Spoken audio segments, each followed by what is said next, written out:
Servus, Glück auf und herzlich willkommen zu einem weiteren FC Bayern Talk.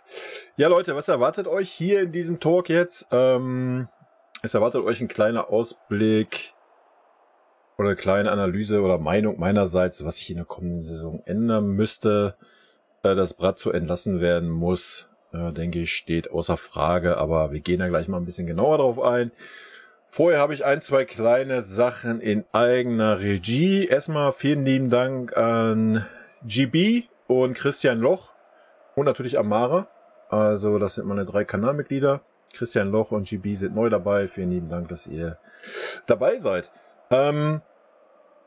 Ansonsten, alle, die neu dabei sind oder zum ersten Mal hier reinschauen, reinhören, Leute, lasst einen Daumen nach oben oder nach unten da, je nachdem wie es euch gefällt. Abonniert sehr gerne den Kanal. Das hilft mir und ihr verpasst nicht mein dummes Gelaber über den FC Bayern München. Ansonsten in eigener Sache, ich habe jetzt heute irgendwie, ich weiß nicht, 4 oder 5 Stunden Kommentare gelesen zu den beiden Videos vom Wochenende zu dem Spiel gegen Leipzig. Und der aus meiner Sicht schon seit Wochen verpassten Meisterschaft. Ja, im Großen und Ganzen waren die Kommentare in Ordnung. Ich habe 4, 5 dumme Leute ausgeblendet.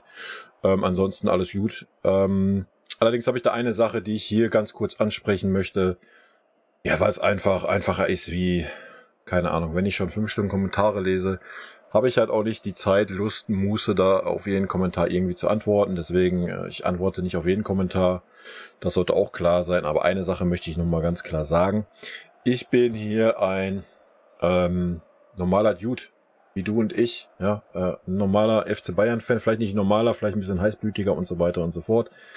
Aber da gibt es mit Sicherheit auch viele von meiner Art. Ich bin kein Journalist, nur weil ich Videos auf YouTube mache, ja, und hier meine Meinung sage. Und meine Meinung ist meine Meinung. Es ist kein Journalismus, es ist kein, oh, du musst aber super objektiv sein, sonst irgendwas. Nein, muss ich nicht. Ja, um das mal ganz klar zu sagen. Ich aus meiner Warte bin, wenn ich die Spieler beurteile oder auch die Mannschaftsleistung oder sonst irgendwas beurteile, bin ich aus meiner Position objektiv. Ja, um das mal ganz kurz an dem Beispiel Goretzka klar zu machen. Ich habe nichts gegen Leon. Ich habe mich super gefreut, wo er damals zu uns gekommen ist. Ich fand es sogar schade, dass er von Bochum erst nach Schalke gegangen ist. Und ich mag einen Leon. Er ist ein riesen Fußballer, wenn er den möchte. Ja, dasselbe gilt für Kimmich. Aber die Jungs wollen halt einfach nicht oder können nicht. Obwohl können sie es, haben sie oft genug gezeigt, auch bei uns. Sie wollen halt nicht, aus welchen Gründen auch immer. Und aus meiner Position her beurteile ich die Spieler objektiv. Es ist nicht so, dass ich einen Spieler nicht mag oder einen Spieler, den ich mag, irgendwie besser beurteile. Wenn ich einen Spieler extrem mag und da vielleicht ein bisschen zurückhaltender bin, dann sage ich das auch jedes Mal dabei. Ja, genauso umgekehrt. Ich weiß, ich und Gnabry werden nicht warm werden. Ja, das sage ich dann aber auch bei der Benotung, wenn ich ihn irgendwie dann zu hart bewerte oder so, dann frage ich ja sogar nach, wie ihr das seht. Ich habe Leon für mich dieses Spiel so bewertet, wie ich ihn gesehen habe. Und ja, ich denke, ich bin noch nicht der Einzige, der ihn so schlecht gesehen hat. Wenn man da eine andere Meinung hat, das gilt generell zu allem, was ich erzähle, völlig okay, Leute.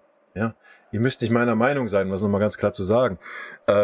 Aber dann versucht doch nicht in den Kommentaren euch mit irgendwelchen Argumenten mir gegenüber mich zu überzeugen. Ja, oder mir zu unterstellen, ich muss objektiv sein oder sowas. Ich muss gar nichts. Ich muss sterben irgendwann. Das ist alles, was ich in meinem Leben machen muss. Ich kann mich auch hier hinsetzen und sagen, Spieler A, B, C wären meine Lieblingsspieler. Die anderen Spieler finde ich richtig kacke. Die drücke ich immer 2 Minuten schlechter rein oder so. Das mache ich aber nicht. Ich aus meiner Position, die ich hier sitze, kann von mir sagen, ich bewerte jeden Spieler und Leistung objektiv. Das muss man dann nicht teilen, ja, dass jeder der andere Meinung ist völlig okay. Ich setze mich aber auch nicht hier hin und sage, ja, ihr müsst das jetzt aber so sehen, wie ich das sehe und dann seid ihr nicht objektiv, wenn ihr das anders seht oder sowas. Das mache ich auch nicht. Ja, ich setze mich nicht hin, will euch überzeugen.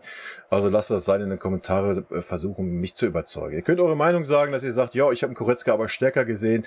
Alles gut. Ja, habe ich ja volles Verständnis für. Ganz viele, gerade im Fußball, jeder hat seine eigene Meinung, jeder sieht alles ein bisschen anders, aber lasst doch diese dumme Zeug da weg mit, ich muss objektiv sein. Nochmal, ich bin hier ein normaler Dude, ein normaler YouTuber, ich bin kein Journalist oder sowas. Ich muss gar nichts sein, ich muss nicht objektiv sein. Ich kann auch sagen, Kimmich ist der geilste Spieler, den ich je gesehen habe bei uns im Verein. Ich liebe ihn abgöttisch. Ich finde es super, wie er jede Ecke tritt. Dann wäre das so. Dann könnt ihr auch nichts machen. Ja? Dann wäre das meine Meinung und gut. Ja? Dass das natürlich Dünnschiss ist, müssen wir nicht drum herum reden. Gut, das wollte ich nur noch mal klargestellt haben und dann würde ich sagen, gehen wir mal rein. So, Meisterschaft, denke ich, ist abgehakt. Ja, da sind wir uns alle einig. Weiß ich nicht. Die hier dabei sind, wissen das wahrscheinlich besser wie ich. Vor ein paar Wochen schon gesagt, ich glaube nach dem Main-Spiel war für mich die Meisterschaft schon abgehakt. Ja, dann hat Bochum uns nochmal zurück ins Rennen gebracht und so weiter. Ja, dann bin ich in den Kommentare auch teilweise so ein bisschen zurückgerudert, habe gesagt, ja, lass mal schauen und so. Da waren immer so die Argumente, ja, der Tuchel stellt einen Tell nicht auf und einen Gravenberch nicht und er stellt die Arrivierten auf, weil er die Meisterschaft unter Dach und Fach bringen möchte. Ja, ich denke, das ist kläglich gescheitert. Ja, und ich denke, wir können festhalten, dass Tuchel sich auch jetzt schon sehr, sehr verbrannt hat. Ja, ich gehe jetzt mal auf dieses gesammelte Kommentar-Dinger ein, die ich heute hatte. Für mich können wir den Tuchel auch erst nächste Saison wirklich beurteilen. Da bin ich ganz bei euch. Nichtsdestotrotz muss man sagen, oder ich persönlich für mich bin von ihm super enttäuscht. Ja, weil Nagelsmann-Entlassung, Zeitpunkt war dumm. Habe ich damals auch gesagt, dass der Zeitpunkt scheiße ist. Die Entlassung war richtig. Hätte halt einfach 2 Monate vorher passieren müssen oder man hätte sagen sollen, komm, pass auf, hier Ende der Saison, es passt einfach nicht gut zusammen, dann gehst du und wäre gut gewesen. Ja, das wäre der richtige Weg gewesen, aber im Nachhinein können wir alle klug scheißern, ist ja gar kein Problem. Aber dann holt man einen Tuchel und denkt so, ja, endlich geht es wieder nach Leistung. Ja, endlich spielen mal wieder Leute, die auch Leistung bringen möchten, die sich anstrengen und machen und tun. Und der Tuchel macht denselben Einheitsbrei wie der Nagelsmann. Ja, er verpackt das alles ein bisschen schöner in der Pressekonferenzen. Hier ein toller Spruch, hier ein Lächelchen. Ja. Blasels hat da alles gut moderiert. Am Ende des Tages hat er halt genau denselben Mist gemacht. Ja, wir spielen lieber ohne Stürmer, anstatt einen Tell zu bringen, weil ein Tell halt dem Druck nicht klarkommt. Und so weiter und so fort. Das Fass möchte ich nicht wieder aufmachen, habe ich in den letzten 6 Wochen mehr als genug drüber diskutiert. Und ich will auch nicht diese dummen Kommentare lesen. Ja, aber der Tell, der ist erst 17, der ist erst 18, der kommt mit dem Druck nicht klar. Wenn er mit dem Druck nicht klarkommt, kannst du ihn auch nicht beim 2-1 Rückstand gegen Leipzig noch einwechseln. Ja? Und auch nicht diese dummen Argumente wie, ja, der Tell, ja, den kann man ja gar nicht beurteilen. Der kommt ja immer rein, wenn die Gegner schon tot gespielt sind. Deswegen hat er dann auch so gute Leistungen. Was ist das denn für ein beknacktes Argument, Alter? Ja, wir können es immer nicht anders beurteilen, weil er nicht aufgestellt wird von Start weg. Warum, weiß nur Herr Tuchel. Genauso weiß Herr Tuchel auch nur, warum ein Kimmich jede Ecke und jeden Freistoß schießt, obwohl die unterirdisch schlecht sind, seit Monaten, seit Jahren. Und das kann mir doch keiner sagen, dass ich und ihr in den Kommentaren das seht, wie scheiße diese Ecken sind. Ich meine, man hat es ja in Kimmich seiner Fresse am Wochenende selbst gesehen, wo er den einen direkt ins Ausgeschossen hat. Hat er selber gesehen, Alter, bin ich scheiße. Das hat man in seiner Fresse gesehen. Aber das Trainerteam sieht das nicht. So, was? Wie will man das argumentieren? Wie will man das verkaufen? Es geht nicht, ja. Genauso, dass die Spieler immer spielen, ein Goretzka, ein Kimmich, entweder wirklich, wie es auch in den Kommentaren stand, haben die wirklich irgendwelche Klauseln in den Verträgen drinne, dass sie so und so viel Einsätze haben müssen oder dass sie immer spielen, Stammspieler sind, was weiß ich. Anders kann man sich das nicht mehr erklären, dass das unter jedem Trainer die gleiche Krütze ist. Ja? I don't know. Ja, und das ist super enttäuschend für mich. Ich habe vom Tuchel was ganz anderes erwartet. Chelsea hat für über 100 Millionen Romelu Lukaku verpflichtet. Der hat beim Tuchel kein Spiel gespielt, weil es einfach nicht gepasst hat. Ja, wow, bam. Was passiert bei uns? Gar nichts. Ja, ihr spielt immer weiter. Alle, die draußen sind, wenn die eingewechselt werden, müssen die erstmal eine Torbeteiligung haben, damit die ein Argument haben, nächstes Mal in der Startelf zu stehen. Dann tun sie das, spielen trotzdem nicht in der Startelf. So eine Widersprüche, so ein dummes Gelaber von Tuchel, ja, enttäuscht mich maßlos. Ja, ich habe wirklich damit gerechnet, der Tuchel kommt da hin und sagt, so Männer, Neustart, alles bei Null, keiner hat hier einen Stammplatz und gebt Gas. Das wäre die Aussage gewesen, die hätte kommen müssen. Und nicht, ja, ich habe mal reingehört, ich habe mir dann jetzt ein Bild gemacht und ja, ich mit dem Mannschaftsrat und den Führungsspielern und bla und Sülz. Genau dieselbe Grütze wie der Nagelsmann. Den Nagelsmann werfe ich das gar nicht vor, als ein junger Coach jetzt zu so einem großen Club kommt, dass der nicht seine Linie durchzieht, wie er es vorher gemacht hat. kann man irgendwo nachvollziehen. Wurde ihm wahrscheinlich auch zu viel reingelabert vom Brazzo und was weiß ich von wem, vielleicht auch vom Uli oder vom Olli, das wissen wir alle nicht. Kommen wir gleich noch zu. Aber doch nicht ein Tuchel, der bei Paris und bei Chelsea war. Was wollte er mir denn jetzt erzählen? Ja, dass der Uli da auf dem Trainingsplatz ihm da erzählt hat, ja, aber immer den Tell, der muss jetzt immer draußen, und der Müller muss immer spielen, weil der Müller der FC Bayern ist, und Kimmich muss immer spielen, weil mit der hat selber einen Vertrag verlängert, das ist unsere Gladionsfigur, deswegen muss ja auch jede Ecke schießen. Ja, kann ja nicht Sinn sein, Alter, was ist denn los? Der Tuchel ist doch ein Trainer, der zum Verein kommt und sagt, hier, ich bin Coach, ich entscheide. Ja, und dann entscheidet er denselben Rotz wie der Nagelsmann. Denselben Rotz, completo mundo. Das Einzige, was der Tuchel geändert hat, warum wir noch schlechter geworden sind wie unter Nagelsmann, der Tuchel ist wieder auf die Viererkette gegangen. Und hat die Viererkette 30 Meter nach hinten gezogen. Von der Rausrücklinie. Das ist alles, was er geändert hat. Sonst hat er nichts geändert. Derselbe Rotz. Ja, wir waren ja wenigstens noch ein bisschen gefährlich nach vorne unter Nagelsmann. Zumindest, wo wir auf die Dreierkette dann umgestellt hatten. Vorher war es genauso ein Graus mit der Viererkette. Das war alles. Personal immer dasselbe. Es fehlt, Leon spielt. Egal welche Leistung. Kimmich dasselbe. Ja, in den Kommentaren stand auch, der Leon hatte auch mal, weiß ich nicht, bevor er dann ausgefallen ist und gelb gesperrt war, hat er ganz gut den Sechser gemacht, wo er mal ein bisschen defensiver wie der Kimmich war. Da war er stärker in der Defensive wie Kimmich. Also das ist jetzt auch keine große Kunst, aber dann könnte man ja auch mal den Kimmich raustun und könnte man Goretzka auf die 6 stellen. Wäre ja mal eine Idee gewesen, vielleicht hätte der Leon das ja sogar gekonnt. I don't know, ja, genau dieselbe Rotze, und das muss man dem Tuchel ankreiden, ja.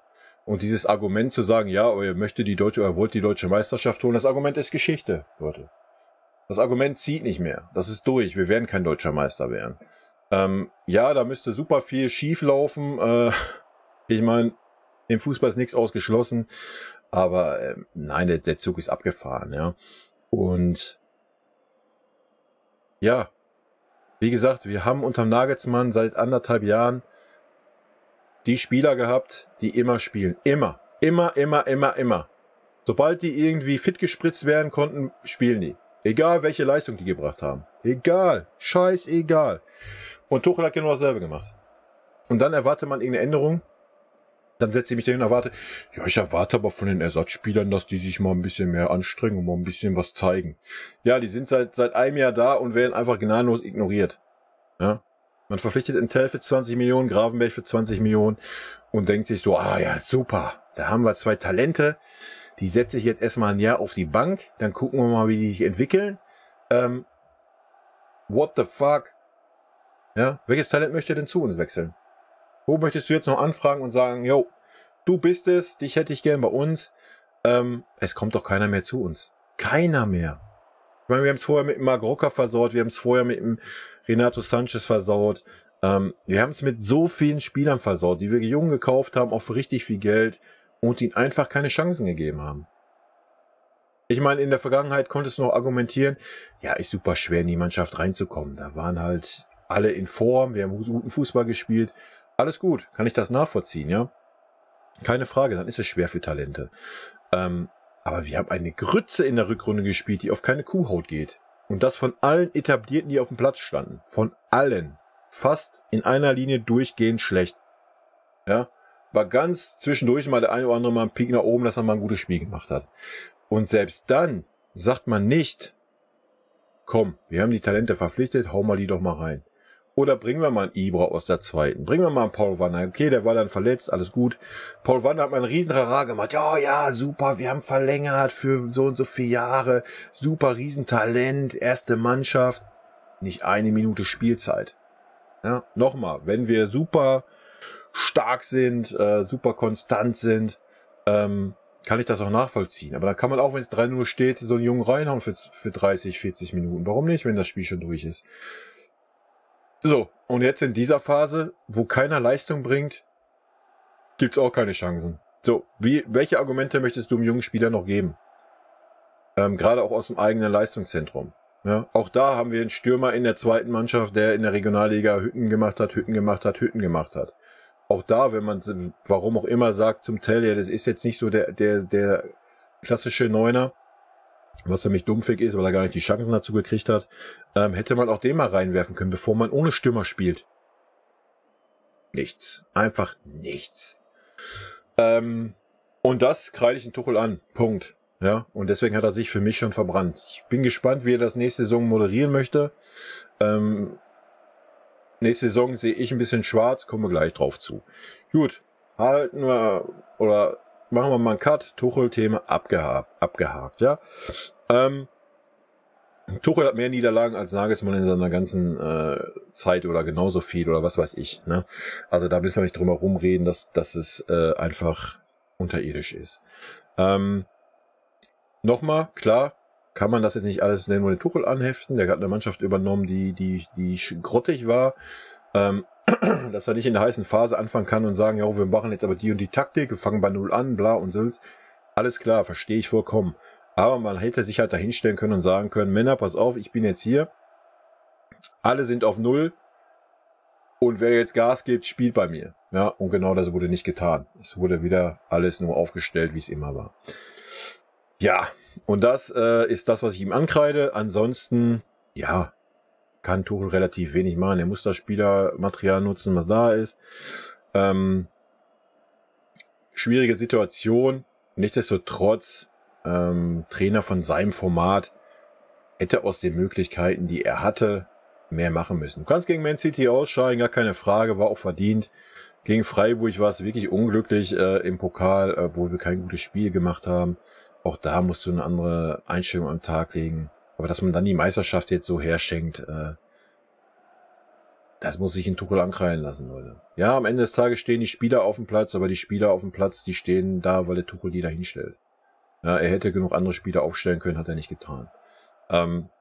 Das mal festzuhalten. Gut, kommen wir zum Brazzo. Brazzo muss weg. Punkt. Ich habe es selten so klar formuliert. Ich bin richtig gegen die Masse gelaufen, wo es, weiß nicht wann war es, letztes Jahr, vor 1,5 Jahren, wo Brazzo raus und irgendwelche Hetze in Social Media gemacht wurde und sowas, da halte ich sowieso nichts von. Habe ich den Brazzo noch verteidigt, aber was diese Saison gelaufen ist, Brazzo muss weg. Leute, der muss weg, fertig, da darf gar nicht diskutiert werden. Die Transfers, habe ich schon mal gesagt, können wir durchgehen. Ja, da waren ein paar Unterirdische bei, da waren ein paar Kanonen bei und der Rest war alles so mittelmäßig. Das würde besser gehen, würde aber auch eine Ecke schlechter gehen. Also da würde ich eine Note 3 für vergeben. Das ist völlig im Rahmen gewesen, ja. Er hat einen Alphonso Davies geholt, er hat einen Bouna Sarr geholt, wenn du mal beide Beispiele gegeneinander aufwiegeln willst, ja. Ansonsten die eine oder andere Leihe war gut mit Perisic und so weiter, den man aber auch hätte weiter verpflichten können. Wäre so ein Spieler gewesen, der uns auch diese Saison gut getan hätte, so vom Charakter, von der Einstellung her.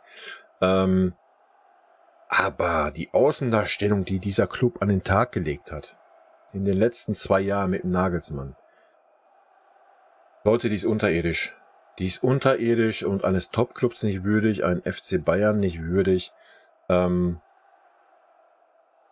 Einfach unwürdig. Ja, also wir brauchen einen Sportdirektor, meinetwegen kann er auch Sportvorstand werden, wenn man sich daran hochziehen muss. Der muss unten auf der Bank sitzen, der muss an der Mannschaft dran sein, der muss am Trainer dran sein.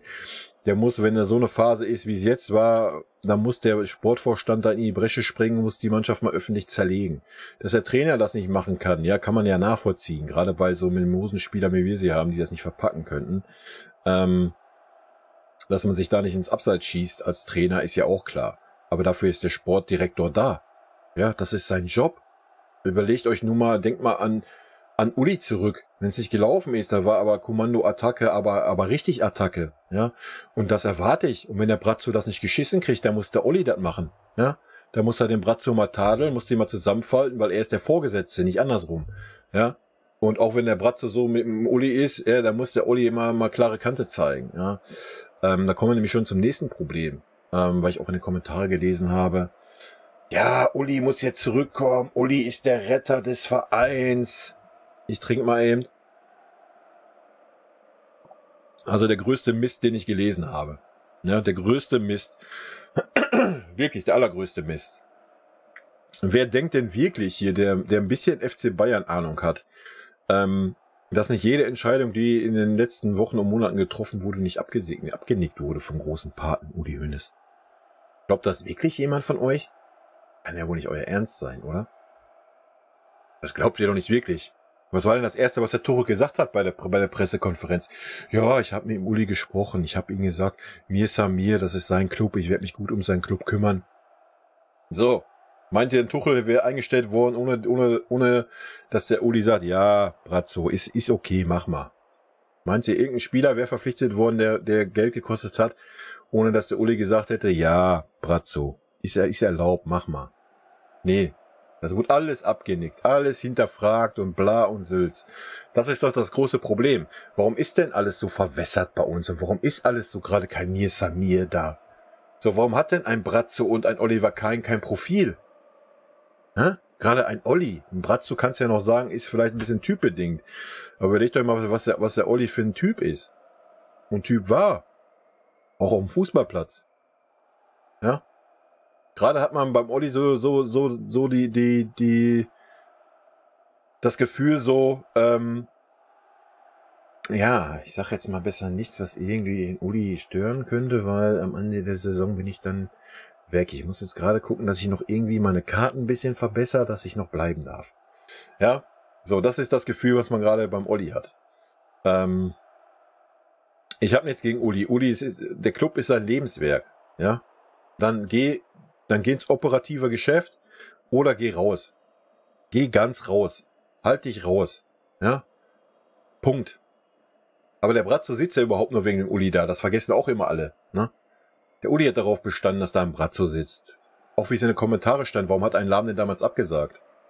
Ein Lahm hat abgesagt, weil ein Hoeneß da ist und Hoeneß sich nicht raushält. Und Hoeneß ist Aufsichtsratsvorsitzender, ist der Obermufti da quasi. Das passt gerade nicht zusammen. Ne? Überlegt euch, ich überlege gerade, wann war mal ein guter Auftritt vom Brazzo? Da waren ja Ollis Auftritte noch besser, die er so zwischendrin hatte. Aber so Abteilung Attacke gar nicht da. Gar nicht. Wird sich gar nicht getraut, weil ist ja immer noch Uli da. Ja? Und Olli kann auch gar nicht aus seiner Haut raus irgendwie gefühlt. Ich weiß es nicht, ob es damit zusammenhängt oder nicht. I don't know. Wir wissen es ja nicht. Aber es ist was man mutmaßen kann. Wie gesagt, Uli, alles gut. Ich bin immer der hinter Uli gestanden hat, ob er im Knast war wegen Steuerhinterziehung oder nicht. Brauchen wir gar nicht drum herum reden. Ist für seinen Fehler eingestanden. Alles gut. Aber dieses von hinten, aus der hintersten Ecke, da irgendwie so eine Art Puppenspieler zu machen, das passt halt nicht zum FC Bayern, Alter. So, dann geh wieder ins operative Geschäft, setz dich meinetwegen auf Ollis Posten hin, wenn dir der Sportdirektor mittlerweile zu viel ist. Wenn das eher was für dich ist, alles gut. Aber immer ist der Riesenschatten so da. So, weil Uli Hoeneß ist Vorstandsvorsitzender, da ist so ein Schatten. Und dann siehst du hier unten so einen kleinen Brazzo und dann gefühlt nochmal ein Olli Kahn daneben, noch mal kleiner wie der Brazzo, weil der Brazzo ja so mit dem Uli ist. Ja? Also, I don't know. Ich verstehe es halt nicht. Ja? Nochmal, nichts gegen Uli, dann geh wieder in das operative Geschäft, schalte dich da ein, mach Kommando Attacke, krempel alles um, mach das, gib Gas, wenn du das meinst. Ansonsten geh aus dem Club raus und lass die Leute mal machen. Ja? Wenn der Club dann nach 2 Jahren vor der Wand gefahren ist, kannst du immer noch mal wiederkommen und sagen, jetzt nehme ich das Heft hier nochmal in die Hand. Aber die Leute haben doch gar keine Chance. Die haben doch gar keine Chance, mal eigene Ideen zu entwickeln, mal ihr eigenes Profil, ihren eigenen Weg zu finden. Haben die gar nicht, weil immer der riesige Schatten Uli Hoeneß dahinter steht. Ja? Überlegt mal, wir hätten Karl-Heinz Rummenigge nicht gehabt. Ja? Wir hatten halt das Glück, so eine gute, geile Mischung zu haben. Ja? Weil der Kalle hat Uli oft genug Paroli geboten und auch überboten. Ja? Das war die perfekte Mischung. Die waren beide auf Augenhöhe, konnten sich nicht immer leiden, hatten nicht immer dieselbe Meinung, was völlig okay ist. Aber dadurch ist unser Club auch so groß geworden. Ja, man darf den Kalle da auch nicht vergessen. Und das entsteht gerade gar nicht. Das entsteht gerade gar nicht. Brazzo und Olli sind irgendwie nur am Kuscheln, weil Olli nicht traut, sich irgendwas zu sagen, weil Brazzo Ollis Liebling ist. Das geht halt alles nicht. Ich garantiere euch, wäre ein Uli Hoeneß nicht mehr da, wäre ein Brazzo schon lange entlassen. Schon lange. Da müssen wir gar nicht drum herum reden. Ja? Aber sowas von. Also, der ist nur da wegen Uli. Und der Heiner ist auch nur Präsident wegen Uli, weil er da auch nochmal einen hat hier, ein Ja-Sager, ein Abdanker. Der hat auch keine eigene Meinung. Er spricht doch auch nur wieder, was der Uli ihm erzählt. Und der Brazzo halt genauso. Und das ist halt schwierig. Ja, das passt halt nicht. Also, wie gesagt, meine Meinung zur neuen Saison. Entweder kommt der Uli zurück ins operative Geschäft oder er soll sich zurückziehen. Und soll mal die Nachfolger dann mal ein bisschen Zeit geben und mal machen lassen. Ja? Und dann können die sich auch entwickeln und Profil entwickeln. Und ein Olli ist jetzt noch nicht so lange da. Ein Brazzo ist schon ein paar Jährchen da. Und ich denke, Brazzo hat genug Chancen gehabt und deswegen gehört Brazzo weg. Ja? Nochmal, wir brauchen da einen Sportdirektor, der Attacke macht. Ja? Wir haben das gegen Mainz so hingenommen. Ja, da ist mal einer in die Kabine gegangen, hat mal gesagt, du. Öffentlich ist gar nichts passiert. Öffentlich ist gar nichts passiert. Öffentlich wurde nicht einmal ein Kimmich kritisiert. Nicht einmal ein Sané, ein Gnabry oder sonst wer. Immer wurde alles schön gestreichelt. Ach ja, die sind ja alle so gut, sind ja alle so geil und sind die Besten. Unsere deutschen Topstars und hast du nicht gesehen. Da wurde nicht einmal Tacheles geredet. Von keinem in unserem Verein. Und dann wundert man sich, dass die alle den Stiefel weiterfahren. Ja, dass sie nicht mehr erwachen. Und dann wundert man sich, dass man am Ende der Saison ohne Titel dasteht. Ja, ganz großes Kino. Also für mich ganz klar, Brazzo muss weg. Und ich würde auch in Olli die nächste Saison geben. Ja? Einfach auch, ich sehe keine anderen Leute. Und jetzt mal ganz ehrlich, was ein Olli für ein Typ war, ist und was er für einen Verein geleistet hat. Wenn es da jetzt Kritik gibt, wegen Menschenführung hin und her, alles gut, kann man mit ihm klipp und klar besprechen. Und dann gibt man ihm das Jahr, was er noch hat. Und entweder erinnert er sich oder nicht. Und dann kannst du ihn immer noch ersetzen. Ja? So würde ich es machen. Wie wird es kommen? Meine Prognose wird sein, man wird einen Olli opfern. Weil dann, ja, Unstimmigkeit und Menschenführung war nicht gut und bla und Sülz.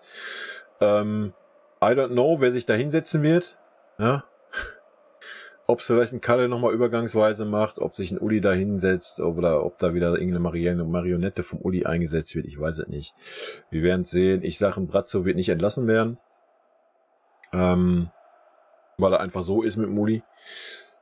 Alles andere würde mich überraschen.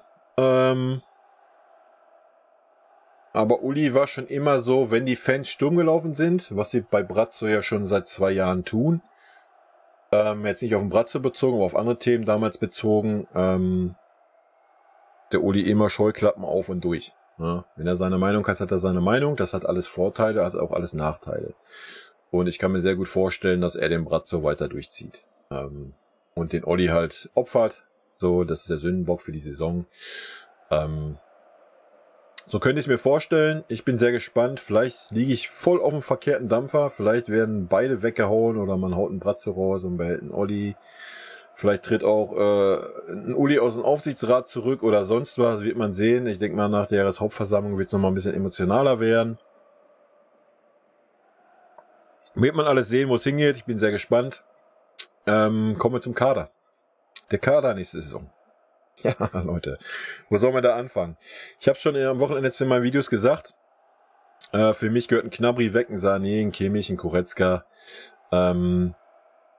Mane kannst du gleich auch mit weghauen. Opa ist so ein Streitfall, genauso wie Pavard, wo ich persönlich würde einen Pavard verlängern, weil er einfach super flexibel ist, aber er muss halt auch Bock haben, ja. Kommt drauf an, ob wir Viererkette oder Dreierkette spielen werden nächstes Jahr. Weil ich gehe schon davon aus, dass Hernandez und Delicht gesetzt sein werden in der Innenverteidigung. Wobei Hernandez natürlich auch super verletzungsanfällig ist. Opa weiß ich nicht. Wir haben es gesehen. Er hat halt immer mal wieder so eine Phasen drinne, obwohl er vorher super konstant war. Das muss auch irgendeinen Grund haben. Den müsste man mal ergründen und da mal gegenarbeiten. Ich weiß es nicht. Vielleicht zu viel Druck oder sonst was. Keine Ahnung. Ja. Aber mal ganz ehrlich, also ein Gnabry und ein Sané, wenn ich die letzten 2 Jahre sehe, nein. Nein, einfach nein. Sie sind keine legitimen Nachfolger für die Rückennummern, die sie tragen. Da fehlt das Niveau. Da fehlt einfach das Niveau. Ja klar, beide können Weltklasse sein, gar keine Frage. Zeigen sie aber super, super, super selten. Ja? Und das Niveau, was sie immer zeigen, ist hier unten. Im Gegensatz zu dem, was Ribéry und Robben hatten damals. Ja? Und die haben lange genug Zeit gehabt. Ja, Punkt. Fertig. verkauf sie, jetzt kriegst du noch ein bisschen Geld dafür, alles gut, hau weg. Und dann muss da was Neues, Frisches hin. So, es gibt genug Außenbahnspieler, da brauchst du auch gar nicht sagen, ich muss pro Außenbahnspieler 100 Mille oder so in die Hand nehmen. Völliger Schwachsinn. Da muss einfach mal frisches Blut rein. Ja? Und wie gesagt, wir haben noch einen Coman. Ja, auch da waren in den Kommentare so, ja, warum denn Coman außen vor genommen? Der hat am wenigsten Torbeteiligung. Der Coman ackert und macht und tut auch immer. Er ist der Einzige, der das tut. Ja, er ist nicht so egoistisch wie ein Gnabry oder wie ein Sané, sondern ist mehr so eher der Vorlagengeber, obwohl er das zwischenzeitlich schon mal ein bisschen verbessert hatte. Ja, aber wenn du ohne Mittelstürmer spielst, wo soll er die Vorlagen geben? Ja, das war so das Problem von Coman jetzt. Ja, aber Coman ist immer der ackert, rennt, versucht, macht, beißt, was ein Sané und Gnabry gar nicht am Tag legen. Ja, deswegen ist für mich ein Coman da nochmal eine Stufe höher. Ja, Leon und Kimmich. Unser Traumduo, deutsches Nationalmannschaftsmittelfeldgespann. Ja, was man irgendwie 1, 2 gute Monate hatte bei uns und ansonsten unterirdisch schlecht einfach ist. Ja, ich weiß nicht, woran es liegt. Wie gesagt, ich würde mal gerne auch einen Goretzka alleine sehen, gebe ich euch recht. Ohne einen Kimmich. Kimmich auf der 6, denke ich, das Thema ist durch. Da gibt es gar keine Argumente für. Ja. Kimmich, das Thema ist durch. Du musst einen Kimmich verkaufen einfach. Punkt. Der muss einfach weg. Ja. Er muss weg. Ich glaube, diese ganze Konstellation mit Müller, Neuer, Kimmich und Führung und hier, ich möchte Kapitän sein und bla und sind Führungsspieler, spaltet die Mannschaft. Ja, gerade diese Nagelsmann-Geschichte hat man gesehen, so Müller und so ein paar, yay, Nagelsmann ist weg. Kimmich und so, Missgaben raus, ey, wir stechen die anderen Spieler ab, die sind dafür schuld, dass Nagelsmann weg ist. Unter denen habe ich immer gespielt, egal wie. Ja, da wussten sie noch nicht, dass sie unter Tuchel auch immer spielen. Ne? So kommt es auf jeden Fall rüber und ganz ehrlich, ein Kimmich muss weg. Punkt. Ja? Für mich gibt es keine Berechtigung mehr, dass er bei uns ist. Und wenn da wirklich irgendwelche Angebote vom Barca, Real oder sonst wen im Raum stehen, ja, tschüssi. Tschüss. Ja, fertig. Leon, weiß ich nicht. Leon sehe ich wirklich ein bisschen anders betrachtet, aber ist auch kein Sechser. Ja. Ist der Box-to-Box-Spieler, der aber auch einfach viel zu verletzt ist, viel zu verletzungsanfällig, immer irgendwelche kleinen Wehwehchen, so wie es Coman lange Zeit mal hatte, weiß ich nicht, und absolut auch keine Form und ach.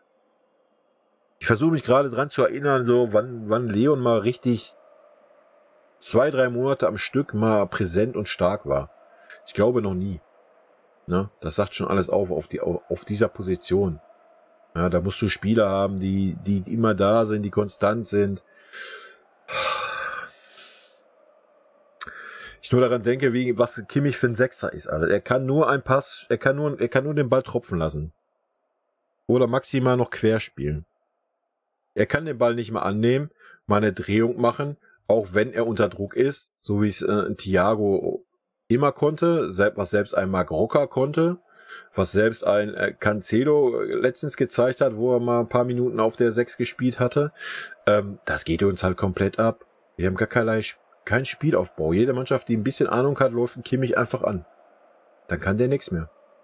Ja, dann liegt er immer mehr auf dem Boden, weil er sich bei jeder Berührung auf den Boden schmeißt. Selbst im eigenen 16er hat er das die Saison 2, 3 Mal gemacht. Meine Leute, das ist kein defensiver Mittelfeldspieler. Ja, und dazu, dass er jede Standard schießen darf. Also Kimmich gehört weg einfach für mich. Auch Kimmich habe ich lange verteidigt. Weil Kimmich war auch immer so ein Ding, wo immer Hate da war, immer so meh. Ich habe ihn lange verteidigt, was auch echt einigermaßen gut ist. Und er ist ja auch ein Spieler, der ehrgeizig ist und so, was aber viel zu selten rauskommt. Er möchte gerne ein Effe sein, was er dann auch immer nach Schlusspfiff ist, am Interview, das kann er. Und auf dem Platz siehst du gar nichts. Nix. Keinerlei Emotion, nix. Gegen Leipzig, habt ihr irgendwas gesehen? Ein Aufbäumen? Einmal hier 3, 4 Spieler zusammenholen, mal sagen, Männer, komm, jetzt nochmal Vollgas. Oder sowas. Nix. Null. Führungsspieler haben wir nicht. Müller dasselbe. Nix. Müller kann vorne seine Pressinglinie ein bisschen hier, macht er immer und ja, super Pass, ist nicht angekommen, war aber gut. Das ist alles, was Müller macht. Und quatschen. Junge, Alter. Schwierig. Und deswegen musste für mich ein Kimmich weg. Und ein Müller muss aufhören. Punkt. Oder Teilzeitkraft, wenn er sich damit zufrieden gibt. Ansonsten verkaufe ich ihn auch noch. Dass einfach so ein Spieler wie die Ligt nachrücken kann. Der kann nicht nachrücken. Der ist jetzt eine Saison da. Soll sich jetzt da hinstellen und sagen, ja, Leute, so, ich bin jetzt hier der neue Lothar Matthäus. Nee, kann er nicht. Ja, deswegen müssen die Etablierten weg. Damit da ein Vakuum entsteht, was Führungsspieler anbelangt. Und dann kann er in die Rolle da reinrutschen. Weil das Potenzial hat er auf jeden Fall dafür. Ja. Aber er steht natürlich im Schatten von diesen Machtkämpfen da gerade zwischen Kimmich, Müller, Neuer und hast du nicht gesehen. Ja. Die sich da alle irgendwie als Führungsspieler und im Spielerrat sehen und hast du nicht gesehen. Also. Nee, fühle ich nicht. Ansonsten, ja, aber Leon, wie gesagt, könnte man streiten, aber er hat sich bei uns auch nie richtig mal etabliert über einen langen Zeitraum. Ja, das geht uns einfach völlig ab. Ja, er hat mal eine gute Phase gehabt, auch ein gutes halbes Jahr. Da hat er immer 3, 4 gute Spiele gehabt, war 3, 4 Spiele verletzt, dann war er wieder da, 3, 4 Spiele, war wieder 3, 4 Spiele verletzt. Kannst du nicht bringen. Ja, und erst recht, wenn du dann so jungen kaufst wie einen Gravenberg, der Maschine war bei Ajax, Alter. Und der bei uns halt, wo er sein bisschen Einsatzzeit mal gekriegt hat, auch schon gezeigt hat, was er kann. Den hätte man halt mal super einbinden können jetzt in dieser Saison. Ja, mal super. Nee, da ziehe ich lieber einen Musiala auf die 8. Oder, nee, noch besser, dann nehme ich den Müller und stelle den mal auf die 8. Alter. Fällt dir nichts zu ein. Gar nichts. Null. Dann kauft die Spieler nicht. Dann spar dir das Geld. Wofür? Wofür? Tell dasselbe. Wofür? Schenkt's euch, Leute. Ja, Mané, weiß ich nicht. Könnte vielleicht noch zünden bei uns. Möchte ich gar nicht abstreiten. Wenn da vorne mal ein echter Neuner wäre, der halt auch die Räume gibt, weil stand auch in den Kommentaren, ja, Mané war so stark in Liverpool, blase. Ja, der hat einen Salada gehabt. Alter.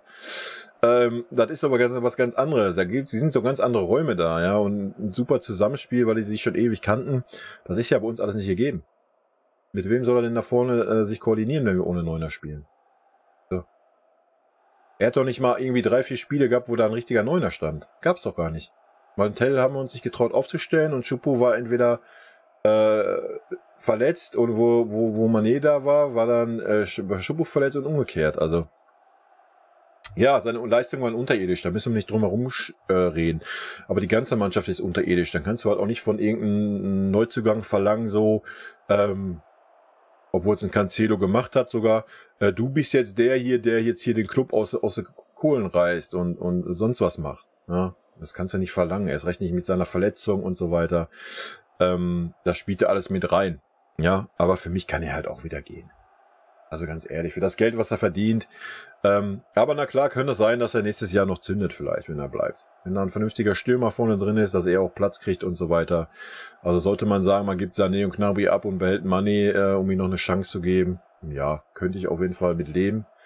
Weil er ist noch keine 3, 4 Jahre bei uns wie die anderen beiden Kapsköpfe. Ne? Das ist mal klar zu sagen. Ja, was ist meine Prognose, um vielleicht mal das Video hier irgendwie zum Ende zu bringen? Meine Prognose ist, dass wir einen völlig überteuerten, sehr wahrscheinlich Koulibaly holen werden. Auch da, weil Ulu Yunus angeblich ein Fan ist. Da wird man 100 Millionen plus ausgeben, Eintracht Frankfurt in den Arsch schieben. Ja, für einen Stürmer, der nicht der Mittelstürmer ist, den wir brauchen. Ja, das muss man mal ganz klar so sagen. Und dass er jetzt irgendwie 50 Tore in der Saison schießt und da irgendwie die Mannschaften reihenweise zerlegt, habe ich auch nicht gesehen. Natürlich ist er ein guter Spieler. Ja, definitiv keine 100 Millionen wert. 50 Millionen würde ich sagen, jo, Alter und so, hat ein Entwicklungspotenzial, keine Frage. Aber ich sehe ihn dann auch eher in einem Zweistürmer-System. Kann gut sein, dass das der Plan vom Tuchel ist, dass wir noch irgendwie eine Kante verpflichten an Neuner. Wer weiß, wir werden es alle erleben. Aber ja, ein Koulibaly für 100 Millionen fühle ich persönlich gar nicht. Erst recht nicht, wenn man einen Tell hat. Ja, das ist ja das Ding. Hätte man Tell ein Jahr nach Frankfurt gegeben, hätte der wahrscheinlich eine ähnliche Entwicklung hingelegt. Ja, weil er da einfach die Spielzeit gekriegt hätte und das Vertrauen. So, das hat er bei uns nicht gekriegt. Aber nein, dann geben wir lieber 100 Millionen nach Frankfurt und ja, drauf geschissen. Setzen den Tell wieder ein vor die Nase. Alles schwierig, alles komplett unlogisch, alles Brazzos Verantwortung. Er ist für mich der Kaderplaner, Sportvorstand. Er ist da der Entscheidungsträger und von daher muss er in meinen Augen gehen. Zu den Spielern, ich sage, Kimmich, Goretzka werden bleiben. Das wird weiterhin unser tolles Mittelfeld bilden. Ich meine, man hat Tuchel ein bisschen angemerkt, dass er den Kimmich nicht auf der 6 sieht. So wirklich. Ich denke, Leon wird es dann schwer haben. Ich denke, wenn Leimer kommt, wird Leimer auf die 6 gehen. Vielleicht verpflichten wir sogar noch einen richtigen Sechser. Dann wird Leon keinen Platz haben. Gravenberg wird keinen Platz haben. Den kannst du auch wieder abgeben. Der wird auch keinen Bock haben, sich nochmal ein Jahr auf die Bank zu setzen. Da müssen wir gar nicht drum herum reden. Ja, Sané und Gnabry gehe ich auch davon aus, dass sie bleiben werden.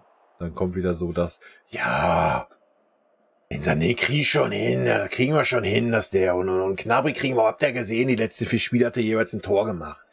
Ja, auch wenn er sonst nicht zu sehen war, aber kriegen wir hin. Ja, und wenn der Kimmich auch noch, da ist der beste Bro und so. Ja, ich sage, von denen geht gar keiner. Wir werden Mané abgeben, wir werden hoffentlich den Saar loswerden. Wir werden Gravenberg abgeben, gehe ich stark von aus, weil der keinen Bock hat. Mazrui bin ich gespannt. Ich denke auch eher, dass wir ihn abgeben werden und mit Pavard verlängern werden. Aber Pavard wird nicht so die Lust haben auf den rechten Verteidiger. Das heißt, sie werden wahrscheinlich nochmal einen rechten Verteidiger verpflichten. Ich kann mir auch gut vorstellen, dass wir Mazrui behalten. Wie gesagt, sportlich war er stark. Ist die Frage, wie Tuchel ihn sieht. Gegen Leipzig war er genauso ein Ausfall wie alle anderen. Da muss man ihn gar nicht ankreiden. Ja, schwierig. Also ich kann mir sehr gut vorstellen, dass es wirklich darauf hinauslaufen wird, dass man sagt, ja, jetzt haben wir die große Analyse gefahren.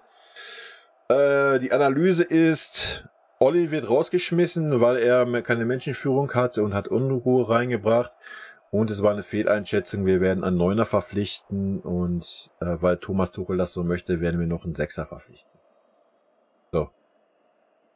Das könnte ich mir vorstellen, dass das dann der große Umbruch und die große Analyse war diese Saison. Also ich glaube nicht, dass wir uns da hinstellen werden. Erstmal, weil es alles deutsche Nationalspieler sind und wir ja immer so, ja, wir sind der FC Bayern, wir haben noch immer einen deutschen Kern und sowas. Ich glaube nicht, dass wir überhaupt einen von denen verkaufen werden. Ja. So ist meine aktuelle, ja, so fühle ich es aktuell. Ich würde es mir anders wünschen. Wegen mir, wie gesagt, kompletter Umbruch. Hau die 5 deutschen Nationalspieler raus. Drauf geschissen, ganz ehrlich. Bring frisches Blut rein. Ja, dann haben wir eine schwere Saison vielleicht, wo die Mannschaft sich erstmal finden muss und so weiter und so fort. Aber wenn die alle bleiben, werden wir trotzdem eine schwierige Saison haben. Ja. Also es wird ja nicht so sein, ach ja, das war jetzt wegen der WM. Deswegen war die Rückrunde jetzt so schlecht. Ja, eigentlich ist das Nagelsmann seine Schuld, weil er keine richtige Vorbereitung gemacht hat zur Rückrunde hin. Ja, deswegen ist das alles so gelaufen. Deswegen kannst du nur 30 Minuten Fußball spielen, wie gegen Leipzig. Deswegen fällst du auseinander wie gegen Mainz. Deswegen fällst du auseinander wie gegen Man City die letzten 30 Minuten. Ja, man kann dann ein Konditionsfass aufmachen, keine Frage, aber nicht nach 30 Minuten. Ja. Also, ich bitte euch, wo kommen wir da hin? Also, ganz ehrlich, wenn diese ganzen Cupsköpfe bleiben, wird das weiterhin genauso schwankend sein. Ich meine, ich hätte da noch nicht mal ein Problem mit, wenn man sagen würde, yo, die bleiben, aber wir sagen jetzt alle bei 0 und die feuern, die Gas geben, die spielen. Ja, unabhängig von irgendeinem Namen oder sonst was. Ja. Aber auch das wird nicht passieren. Das wird nicht passieren. Ja. Auch wegen dieser Unruhe, wie es auch in den Kommentaren noch stand, von wegen, was die Presse stellt die Mannschaft auf, bla und Sülz. Ja, kann ich auch nicht nachvollziehen. Wie gesagt, dieses Fass mit Thomas Müller, ja, ist das heute ein Thomas Müller-Spiel? Bla, Sülz hat der Tuchel selber aufgemacht. Ja. Er hätte sich da hinstellen können, hätte sagen können, wisst ihr was, der Thomas Müller hat gerade ein paar Wehwehchen, ist nicht gut in Form, ist erstmal raus. Punkt. Und nicht irgendwelche, das ist ja kein Müller-Spiel, das ist ein Müller, alles sind Müller-Spiele. Dummes Gelaber. So, welche Argumente hätte da irgendein Journalist bringen sollen? Keine. Und es wären keine weiteren Nachfragen gekommen. Punkt. Dasselbe mal beim Kimmich. Einfach rausnehmen. Alter. Oh, sorry, Leute, für den Break. Ja, wo war ich beim Kimmich? Ja, Kimmich auch einfach auswechseln. Punkt. Wo ist das Problem? Ja. Und wenn da irgendeine Frage kommt, also beim Kimmich ist es ja noch das Leichteste zu argumentieren. Da sagst du einfach, Leute, guckt euch mal die letzten 495 Ecken und Freistöße an, die wir getreten haben und guckt mal, wann mal jemals ein Sechser auf der Sechserposition bei uns gestanden ist. Punkt. Da wird es keine Nachfrage geben. Es gibt keine Nachfrage. Es gibt keine Argumente. Ja? Aber das passiert halt einfach nicht. Es passiert nicht. Das wird auch nicht nächste Saison passieren, wenn die Leute bei uns bleiben. Ja? Weil wir einfach nicht die Eier haben und uns da hinsetzen und sagen, was Phase ist. In die Öffentlichkeit. Da wird immer rumgeeiert, rumgeballert und dann regt man sich darüber auf, dass irgendwelche Journalisten da immer dieselben Fragen stellen. Und dass irgendwelche Informationen rausgegeben werden. Das müssen wir auch nochmal ganz klar sagen. Ja, da müssen wir uns ja wohl auch nichts vormachen, dass das wahrscheinlich von irgendwoher Kalkül ist. Ja, ob das jetzt von der Familie Brazzo kommt, was ich mir sehr gut vorstellen könnte, weil ich denke, ein Olli hat da nicht irgendeinen Mehrwert durch. Oder durch den einen oder anderen Spieler, möchte ich auch gar nicht abstreiten. Aber das ist doch auch ein Unding für so einen Verein, wie wir es sind. Ja, es sind schon immer mal irgendwelche Sachen da draußen gedrungen, aber nie irgendwie also delikate Sachen. Ja, ich meine, dieses Nagelsmann-Ding, ja, I don't know. Wie soll sowas nach draußen drehen? Ja, ich verstehe das, dass man keinen Bock hat, wenn Nagelsmann nach so einer Niederlage sich in den Skiurlaub verpisst. Alles gut, dann setze ich doch dahin und kommuniziere das so. Dann sag doch, ja, wir hätten gerne mit dem Trainer gesprochen und wollten ihm das persönlich sagen, aber der ist nicht erreichbar, der war im Skiurlaub, deswegen ist er gekündigt. Und er fährt das jetzt so. Fertig, wäre doch gut gewesen. Was gibt's für Argumente? Keine hätte es gegeben. Was verpisst er sich denn in so einer Situation? Fertig, gut, Feierabend. So, aber dann setzen wir uns dahin als Oliver Kahn und Brazzo, fangen fast an zu heulen und suchen, ach ja, er ist ja so ein netter Typ und wir hatten so viel vor und eigentlich tut's uns so leid, aber wir müssen ihn jetzt leider doch austauschen. Alter, was hat das für eine Außendarstellung gehabt? Das war fremd, für mich war das Fremdscham, mir das anzugucken. Das war wirklich Fremdscham. Ja? Gerade beim Olli, da war der Brazzo ja noch ein bisschen souveräner. Der Olli war ja ganz, also, ne? Also machen wir uns nichts vor. Ja, da läuft gerade so viel falsch auf der Ebene und auf der Ebene und in der Trainerteam-Ebene. Es muss eigentlich, so wie es auch in den Kommentaren oft steht, was auch meine Meinung ist, es muss jetzt komplett durchgeballert werden. Es muss komplett alles auf links gedreht werden. Brazzo muss weg. Da gibt's nichts zu diskutieren. Er ist der Hauptverantwortlich für sportliche Situationen, für den Trainer, der eingestellt, für den Trainer, der entlassen wird. Weg. Aber da muss der Uli sich ja selber kündigen, weil das natürlich alles abgenickt wurde vom Uli. Also wird das nicht passieren. Ne? Entweder wird der Uli sich dem Druck beugen, der Fans, weil ich würde fast behaupten, 3/4 ist dafür, dass Brazzo geht. Ja, aber Uli ist da dann auch, wie ich sagte, ne, so Scheuklappen auf und durch. Also es wird sehr interessant werden, die kommenden Wochen und Monate für uns. Nicht nur was die Führungsetage anbelangt, sondern auch was Spieler anbelangt. Ich denke, es wird viel spekuliert werden, wer kommt, wer den Verein verlässt, ob es Angebote überhaupt gibt. Wenn es irgendwelche Angebote gibt für Spieler, er musste sie teilweise gehen lassen. Die andere Sache, um das nochmal ganz kurz aufzugreifen, weil ich jetzt sprich, ich springe schon wieder viel hin und her gerade. Aber die andere Sache, warum die weg müssen, die Spieler, die ich genannt habe, ist auch das Gehaltsgefüge. Da ist, glaube ich, keiner bei, der unter 17 Millionen verdient. Und das mit diesen Leistungen. Ja, wenn man das da mal mit ein paar vergleicht, der 8 Millionen verdient, ne? Brauchen wir nicht weiterreden, oder? Dass ein Pavard jetzt auch auf 17 Millionen mindestens hoch möchte, ist doch wohl verständlich, wenn er diese Spieler sieht, was die verdienen. Kann man ihn also noch nicht mal irgendwie gerade übel nehmen. Und ja, um mal wieder ein Gehaltsgefüge zu kriegen, was ein bisschen, oder generell würde ich bei uns einfach mal versuchen, ein leistungsbezogenes Gefüge einzubauen. Ne? Und das kannst du natürlich machen, wenn du neue Spieler verpflichtest. Ne? Da kann man mal sagen, so, wir haben jetzt einen Strategiewandel beim FC Bayern, wir sind der FC Bayern, du kannst hier hinkommen, kannst mit uns Titel gewinnen. Solltest du hier sein, Leistung bringen und Titel gewinnen, wirst du auf deine 17 Millionen kommen. Wirst du aber zu uns hinkommen und wirst nur auf der Bank sitzen und keine Titel gewinnen und keine Leistung bringen, ja, dann verdienst du nur 4 Millionen, weil dann deine ganzen Prämien wegfallen. Sowas wäre doch schön, ne? So, wenn wir mal dahin kommen würden. Aber so ist es ja nicht. Und so wird es wahrscheinlich auch nie sein, es ist Wunschdenken. Aber vielleicht wäre es mal an der Zeit, mal sowas zu machen. Ja, mal so ein Umdenken zu haben. Ja, dann wird man ein, zwei, wenn nicht sogar 3 Übergangsjahre haben. Aber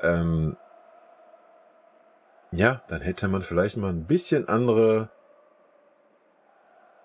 Leistungskultur. Ja, weil aktuell ist es nur ein reines Ergeben.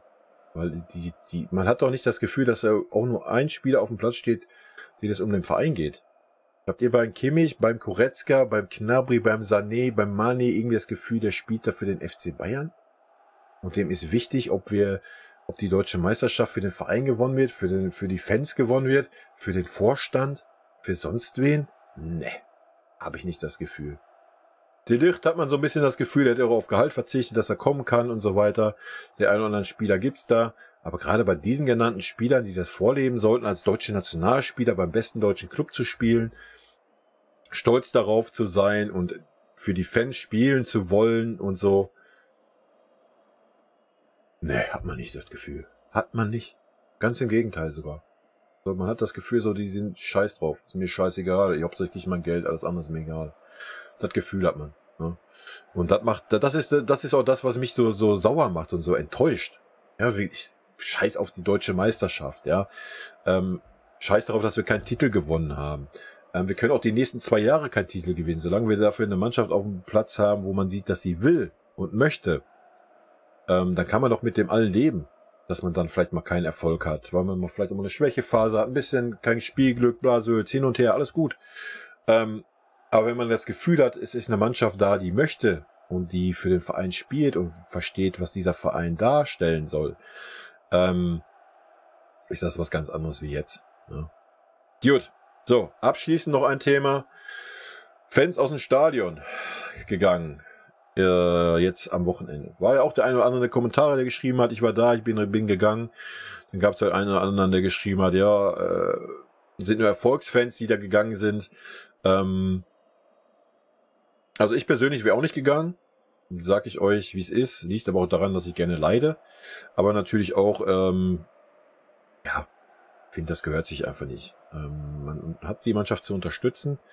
Auf der anderen Seite muss man ganz klar sagen, wenn man die Leistung der letzten Wochen sieht und dann, wo es um die Meisterschaft geht, so eine Leistung abliefert, wie sie abgeliefert wurde, wäre es vielleicht ein Zeichen gewesen, wenn das ganze Stadion gegangen wäre.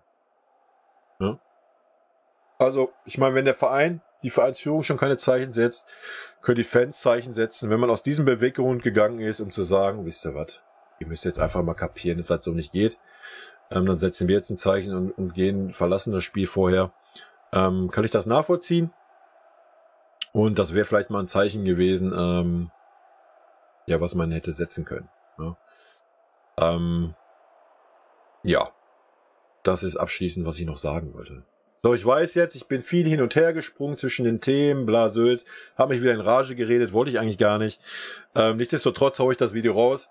Wenn es euch trotzdem gefallen hat oder wenn ihr überhaupt noch hier dabei seid, ja, würde ich mich freuen, wenn ihr einen Daumen da lasst. Ob hoch oder runter, ist mir wurscht, so wie es euch gefallen hat. Das ist ja der Kanal abonniert, wenn ihr nichts verpassen wollt. Ich denke, wir werden hier in den nächsten Wochen noch einige Videos an Aufarbeitung haben, rund um irgendwelche Spieler, rund um personelle Entscheidungen, die kommen werden. Und natürlich wird es auch nochmal ein Fazit geben, wenn der nächste Spieltag durch ist, zur Leistung der Mannschaft und auch jedes einzelnen Spielers. Werde ich dann meine persönliche Meinung sagen, meine persönliche Benotung vornehmen. Und in diesem Sinne, nichtsdestotrotz, Leute, lasst den Kopf nicht hängen, es geht weiter. Wir haben jetzt mal eine Saison ohne Titel, das ist Jammern auf hohem Niveau. Aber darum geht's auch gar nicht. So Außenstehende können das eh nicht nachvollziehen, weil es geht nicht darum, dass wir Zweiter werden und sonst nichts gewonnen haben. Es geht um die Art und Weise, die einfach absolut nicht Bayern-like war in der Rückrunde. Aber das versteht man als Außenstehender halt auch nicht, so was auch okay ist.